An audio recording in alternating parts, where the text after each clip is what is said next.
Hello दोस्तों, आज हम बात करेंगे डायनामिक रीमार्केटिंग के बारे में। डायनामिक रीमार्केटिंग के सेटअप के लिए क्या क्या चीज़ हम करते हैं और उसको इम्प्लीमेंट हम कैसे करते हैं, तो एक एक स्टेप को हम फॉलो करेंगे। तो सबसे पहले मैक श्योर हम ये करेंगे कि डायनामिक रीमार्केटिंग के लिए हमारा जो अकाउंट है, गूगल एडवर्ड अकाउंट है, वो हमारे मर्चेंट अकाउंट से लिंक होना चाहिए। तो ये आप श्योर हो जाए, अगर नहीं है तो उसे आप लिंक कर लीजिएगा। तो पहले हम आते हैं गूगल एडवर्ड अकाउंट पे आते हैं।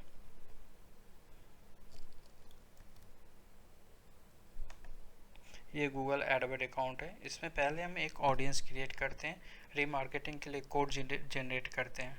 तो सबसे पहले हम टूल्स पे आते हैं, टूल्स, ऑडियंस मैनेजर।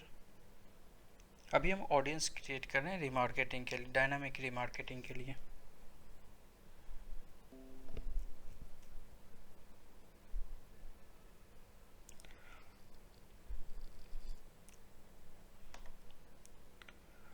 अब इसमें एक कोड, जैसे हम रीमार्केटिंग के लिए कोड पेस्ट करते हैं, तो पहले तो आपका अगर न्यू प्रोजेक्ट है तो आप श्योर हो जाएं कि कोड आप उसे पेस्ट कर दें। अगर कोई पुराना प्रोजेक्ट है तो आप एक मतलब ये कंफर्म हो जाए कि कोड ऑलरेडी पेस्ट है या नहीं। नहीं है, अगर है तो आप उसे दोबारा रिप्लेस ना करें। तो कोड हम कैसे जनरेट करेंगे, ऑडियंस में आके हम यहाँ पे ऑडियंस सोर्स पे आते हैं, ये टैग, तभी हमारे रीमार्केटिंग के लिए ट्रिगर होंगे। एडिट सोर्स, ये सेकेंड ऑप्शन हम सिलेक्ट करते हैं। डायनामिक ऐड के लिए सेकेंड ऑप्शन होते हैं रीमार्केटिंग का, फर्स्ट होते हैं स्टैंडर्ड के लिए। तो हमें डायनामिक ऐड चलाने हैं तो हम सेकेंड ऑप्शन सिलेक्ट करेंगे। इसके बाद रिटेलर्स बाय डिफ़ॉल्ट ये सेलेक्टेड होते हैं। देन हम इसे कंटिन्यू करते हैं, एडवांस में कुछ नहीं है, कंटिन्यू। ये हमारे पास कोड आते हैं। इस कोड को, ये कोड हम हेड पार्ट में डालेंगे, इस सारे कोड को। जैसे एनालिटिक्स का, एडवर्ड का डालते हैं, ये रीमार्केटिंग का टैग है, इसको हम हेड पार्ट में डालेंगे। सेकेंड कोड, अब लोग क्या करते हैं कन्फ्यूजन, कि इस कोड को वो थैंक यू पेज पे डाल देते हैं, जैसे हम एनालिटिक्स में करते हैं। तो यहाँ पे ये कन्फ्यूजन मत करिएगा। ये कोड भी जो है ये हमारे हेड पार्ट में ही जाएगा। इसमें वैल्यू पास होते हैं, जैसे ये value with replace with value, ID replace with value. तो ये जो है ना, ये चीज़ आप अपने डेवलपर को दीजिए और उसे बताइए कि ये वैल्यू और आईडी पास करें यहाँ से। डेवलपर इससे पास कर देगा इजीली। जिसको नॉलेज है वो खुद से कर सकता है, अदरवाइज इसमें ज़्यादा कन्फ्यूजन ना हो, आप सीधा ये कोस्ट डेवलपर को दे दें। डेवलपर इसे मॉडिफाई करके वो वैल्यू पास कर देगा। और डेवलपर को बोलिएगा कि ये कोड हेड में ही डाले, ये सारे पेजेस के लिए अप्लाई होगा, आप कन्फ्यूजन ना हो। यहाँ पे ऑलरेडी वो मेंशन किया हुआ है, दोनों कोड हमारे हेड पार्ट में जाएंगे। तो इस चीज़ में आप ज़्यादा कन्फ्यूजन नहीं होइएगा। और इसे फिर कंटिन्यू।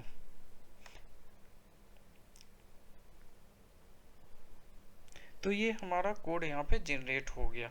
कोड जनरेट होने के बाद हमने क्या कर दिया, मतलब इस पे वेबसाइट पे हमने अपलोड कर दिया। तो इस तरह का कोड हमारा जनरेट हो गया।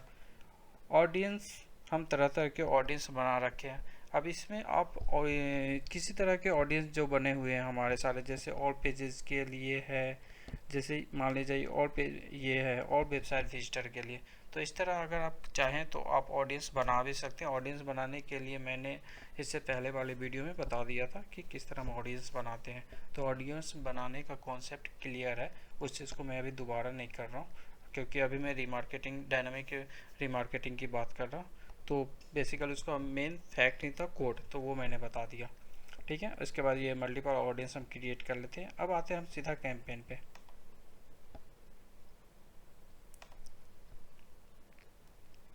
कैंपेन आने के पहले अब देखिए, एक हम टेस्ट कैंपेन बनाता हूँ, जैसे प्लस सिंबल और न्यू कैंपेन। अब इसमें आप सेल्स लीड आप कुछ भी ले सकते हैं, और ई कॉमर्स से तो सेल्स ज़्यादा बेटर है। अदरवाइज मैं तो रिकमेंड करता हूँ कि आप क्रिएट ए कैंपेन विदाउट गोल नहीं रखें। और इसमें आप सर्च ना डिस्प्ले ऑप्शन लें, और ये स्टैंडर्ड डिस्प्ले कैंपेन रखें।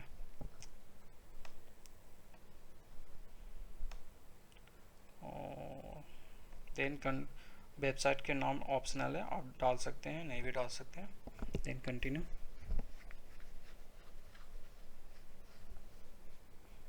इस सेटअप में कुछ बेसिक चीज़ मैं बताऊंगा जिसमें लोग मैक्सिमम गलतियां करते हैं।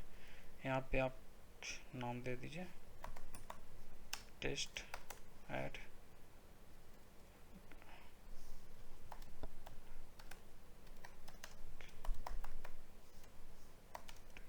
Dynamic test ad. कंट्रीज आप अपने सेलेक्ट कर लीजिए, मोस्टली इंडिया के लिए चलते हैं। ये सब तो बेसिक सेटिंग है, सबको जानते होंगे। मैं एक रिकमेंडेड करूँगा कि अगर आपका न्यू प्रोजेक्ट है तो आप मैनुअल सीपीसी ही रखें। मैनुअल सीपीसी इनहाउस को आप अनचेक कर दें। डेली बजट आप 100 रुपये या जो आपका वो सजेशन है वो रखें। इन जगह पे आपको देखने वाली बात यह है कि लोग क्या करते हैं, ये बजट सेट करने के बाद ऐड बनाते हैं, कैंपेन ऐड करते हैं, फिर चल देते हैं, बट उनको ये पता नहीं चलता है कि एक्चुअली हमने डायनामिक कहाँ किया। लोग यहाँ पे मतलब 50+% लोग यहाँ कन्फ्यूजन होते हैं। तो इसके लिए मैं बताता हूँ कि यहाँ पे आप थोड़ा सा मतलब आराम से काम करें और एडिशनल सेटिंग पे जाएं। अब इसमें आपका ये भी कॉन्सेप्ट नहीं आता है कि मैंने मर्चेंट अकाउंट ऐड करने के लिए क्यों कहा, वो भी यूज नहीं है। तो एडिशनल सेटिंग पे आप जाएं, ये है डायनामिक। अब use data feed on personalised ads. अब ये देखिए, अब जो मर्चेंट अकाउंट में लिंक करने के कहा, तो जैसे मर्चेंट अकाउंट लिंक करेंगे, जिस मर्चेंट अकाउंट पे आपको ऐड चलाना है वहाँ से उस अकाउंट को आप सिलेक्ट कर लीजिएगा। जैसे मेरे पास मल्टीपल है, बाय एग्जांपल मैं जैसे ये मर्चेंट अकाउंट मेरा है तो मैं इसको लिंक कर लिया। अब वहाँ से ये डाटा फेच कर लेगा डायनेमिक ऐड के लिए। ये सेटिंग लोग नहीं करते हैं, तो इस चीज़ को आप इग्नोर ना करें, ये ज़रूरी है। यहाँ पे ये सारा परफॉर्मेंस लिस्ट बता देगा आपका। अब आप ग्रुप का नाम दे दीजिए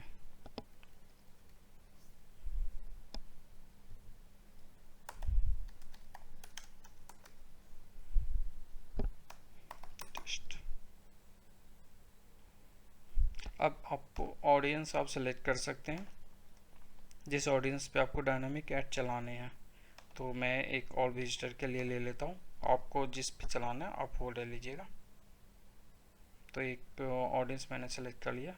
डेमोग्राफी ये आप अपने अकॉर्डिंग एडिट कर सकते हैं, मेल फीमेल एज ग्रुप, कुछ भी जो आपको लगता है कि आपके लिए प्रोडक्ट के लिए ये नहीं है तो उस हिसाब से आप फिल्टर बेसिक सेटिंग है ये कर सकते हैं। टारगेटिंग एक्सटेंशन ये होता है कि जैसे आप ब्रांड के लिए काम कर रहे हैं तो इसको आप फुल कर लीजिए, अदरवाइज इसको कम कर दीजिए। अब आ रहे हैं हमारे डिफ़ॉल्ट भी मान 2.50 रखते हैं, कुछ भी रख सकते हैं जो शॉपिंग एंड में आपका लग रहा है उसका 25% बजट यहाँ पे रखें। अब यहाँ पे आ जाते हैं न्यू ऐड। अब यहाँ पे देखिए लोग अपलोड भी कर देते हैं, जो बैनर आपके बने वो बैनर सीधा अपलोड कर दीजिए, बट आपको एक रिस्पॉन्सिव ऐड यहाँ पे मैनुअल बनाना पड़ेगा। ये गूगल का अपडेट है, सीधा सारे बैनर आप अपलोड नहीं कर सकते, एटलीस्ट 1 आपको बनाने पड़ेंगे। तो ये सारे डिटेल आपको फिल करना पड़ेगा, यूआरएल और यहाँ पे लोगो आपको लगाना पड़ेगा, ये सारे H1 लगाने पड़ेंगे, लॉन्ग हेडिंग लगाने पड़ेंगे, डिस्क्रिप्शन लगाने पड़ेंगे। ये सारे चीज़ एक मेनू फिल करके एक डायनामिक ऐड आपको एटलीस्ट बनाने पड़ेंगे। देन उसके बाद आप एडिशनल इमेज आप डाउनलोड कर सकते हैं। उसके बाद आप क्रिएट कैंपेन पे जाइएगा, आपका ऐड क्रिएट हो जाएगा। बस ये स्टेप है। लोग कन्फ्यूजन यहीं पे आते हैं कि लोग बना के रखते हैं और वो अपलोड करते हैं, उनका ऐड नहीं चलता है। लेकिन उनको मतलब ये मतलब ज़रूर नॉलेज में आनी चाहिए कि गूगल ने ये अपडेट किया है कि एटलीस्ट एक आप डायनामिक ऐड आपको यहाँ पे बनाना पड़ेगा। रीज़न ये है, अब जैसे आपको अब एक क्वेश्चन होंगे कि यहाँ पे लोगो हमारा कुछ और है, तो लोगो और टेक्स्ट वो वहाँ शॉपिंग ऐड के अकॉर्डिंग वो अपने आप चेंज कर देते हैं। तो ये हमारे ही स्टेप थे और इसे क्रिएट करने के बाद 24 आवर के अंदर आपका ऐड अप्रूव होकर डायनामिक ऐड रन हो जाएगा। इसके अलावा और किसी क्वेश्चन होता है तो आप हमें कमेंट करें, मैं आपको कोशिश करूँगा उसी चीज़ पे मैं रिप्लाई कर दूँ। Okay and thank you.